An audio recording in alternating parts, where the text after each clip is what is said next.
আসসালামু আলাইকুম এভরিওয়ান। আজকে আপনাদের সাথে শেয়ার করব হাঁসের মাংস রান্নার রেসিপি। তো চলুন দেখে নিন। এখানে আমি একটা বাটিতে মাংসগুলো নিয়ে নিব। সব মাংসগুলা আমি আগে ওয়াশ করে পানি ঝরিয়ে নিলাম। এখন আমি মাংসগুলা বাটিতে নিব।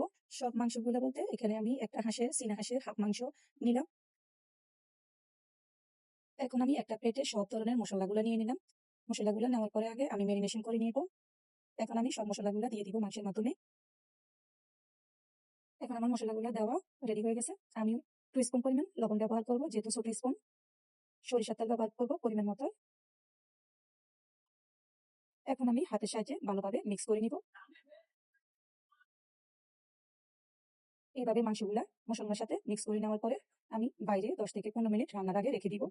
আপনারা চাইলে হাফ এন আওয়ার এবং কি 1 ঘন্টা রাখতে পারেন। এখন আমি চুলায় একটা প্যান বসিয়ে পরিমাণ মতো ঘি দিয়ে দিব।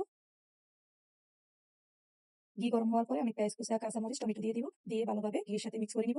এখন আমি যে মাংসগুলা ম্যারিনেট করে রাখলাম ওইগুলা দিয়ে দিব। দিয়ে ভালোভাবে আমি মিক্স করে নিব। এইভাবে আমি মিক্স করে রেখে চুলার উপরে মিডিয়াম আঁচে 10 থেকে 15 মিনিট ঢাকনা দিয়ে রেখে দিব।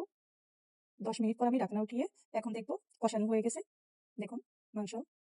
এখন আমি আবারও ভালোভাবে মশলার সাথে মাংসগুলা মিক্স করে নিব। নিয়ে আবারও আমি ঢাকনা দিয়ে দিলাম। দিয়ে পরে আমি আবার ঢাকনা উঠিয়ে 1 স্পুন পরিমাণ জিরার গুঁড়া দিয়ে দিব।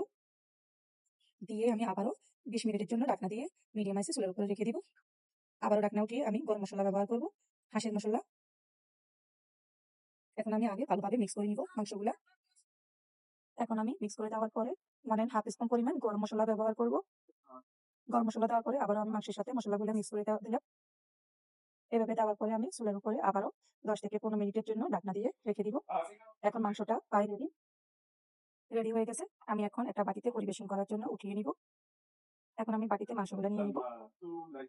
সব মাংসগুলো আমি বাটিতে নিয়ে নিব এভাবে স্পুনের সাহায্যে।